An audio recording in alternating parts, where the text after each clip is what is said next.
Our partners in crime, we love them. Good afternoon to the political editor. I nearly got that right. Of The Sun on Sunday, Kate Ferguson, welcome to Drive. How are you? Hello. Thanks for having me. Always a pleasure, never a chore. The headline of The Sun today, I know that there are certain people, I'm sure, in the mainstream media that probably look at that and they listen to this and they think, oh, come on. But I cannot in any way comprehend how this is even possible. I know that Trump is sending criminals back, and that's a slight issue. This man had his citizenship revoked in 2018. This piece of crap, excuse my French, murdered heinously, beheaded and showed videos of innocent victims. Why are we even having a debate? Surely, and people won't want to have this debate, I mean, I don't even think he should be at liberty. I don't think he should be alive, but I don't even know how this can be where it's at, do you?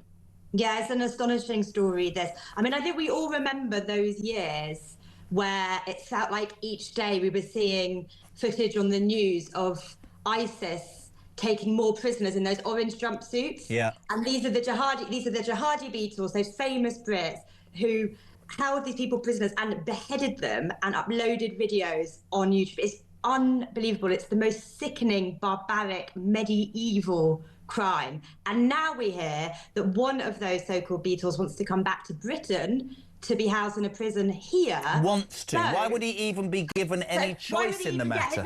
Exactly. Who cares what he wants, right? But he wants to come back here to be, so he can be closer to read this, his friends and family. Well, what about the friends and family of those Brits he murdered? These were aid workers. These were people who were trying to do some good when a horrific conflict was tearing that country apart. There's a guy called David Haynes, of course, absolutely you're right, Kate, an aid worker, and his daughter today, Bethany, called the swap bid an outrageous insult to my father's memory. The idea that someone this evil could be back in a British prison, she said, makes my skin crawl, and you have to completely and utterly agree with her. And that's where, I mean, I know The Sun does a great job, we do our part. Where's the sanity gone? This piece of crap shouldn't be ever shown. I don't get it, Kate. We seem to have become apologists in almost everything. And when I stand back on a daily basis, the lack of common sense. I mean, if they let this guy back in, this is just another string to the bow of people who say this country's lost all idea of what it should be, I think. I don't understand why he gets to asked to come back here. So I can understand that the United States government, we might be having a row with them about where we imprison this guy. They might not want him. But I don't understand why he can apply to be part of this prison swap scheme, because really what he wants doesn't matter, right? And also, as he's in this concrete place somewhere in the Rocky Mountains, how has he been given a lawyer that's been fighting this case, Jim? Because I suspect, without knowing, I'm not a journalist, who's paying for that? The British taxpayer? What's he getting? Is he getting some sort of legal aid, is he? That's a good question. I have to say, I don't know the answer to that. Our reporter, Mike Hamilton, that did the story, might know the answer to that. But clearly someone's advocating for him. Clearly taxpayers somewhere are coughing up a bill for him, both to house him in prison, which is obviously very expensive, but also to give him this legal advice. I mean, he probably didn't know this prison swap scheme was out there and open. And as the piece says in the paper today, if he does get moved to a British jail, even the high security jails, they have cushier rules than the ones in the States. That's what Blexley just said. Even Belmarsh inside the inside, because there's a prison inside a prison for the worst criminals, is cushy compared to I mean, absolutely outrageous. Now, The Sun on Sunday does some great work. I have to say, I don't get involved anymore because I'm an old has-been, but Rylan Clark has really grabbed the news agenda today. It's been very rare to hear or see anybody get involved in this debate about migration. I tell you this categorically because I know him. He's a good bloke. He's a nice bloke. I think Rylan Clark on This Morning spoke for a lot of people. I think there will be a lot of wokerattery inside ITV and other television mainstream stations who are going to be shaking in their boots. Have a listen to what Rylan Clark said about the issues in this country on This Morning. Kate will watch this as well. Have a listen. I find it absolutely insane that all these people, one, are risking their lives coming across the channel like that they are. But two, when they get here, it does seem, and I think this is why a lot of Labour voters as well are now sitting there going, there's something wrong here. It seems, welcome, come on in. This is the narrative we're being fed. Yeah. Here's the hotel. Here's the phones. Here's the iPad. Here's the NHS in reception of your hotel. Here's 3 meals a day. Here's a games room in the hotel. Have a lovely time and welcome. And then there's people that have lived here all their lives that are struggling. Yeah. They're homeless. Let's not even discuss our homeless. That are people living on the streets, veterans, all of this. Yeah. Now, this isn't me getting on my soapbox, because let me be honest, everyone's going to have an opinion about this and you're going to upset someone some which way. I believe that something major needs to be done about this. I don't think I've ever heard anybody at ITV be so honest. I mean, we've been plying our trade on talk for 3 years, Kate, and have been called, as I'm sure The Sun has, many things. 10 years ago, you couldn't even use the word immigration. Fair play to Rylan Clark. He's absolutely right. We have, as a country, always morally done the right thing, and that's fine. But here's the difference. We're skint. We can't even afford the interest on the debts that we've got.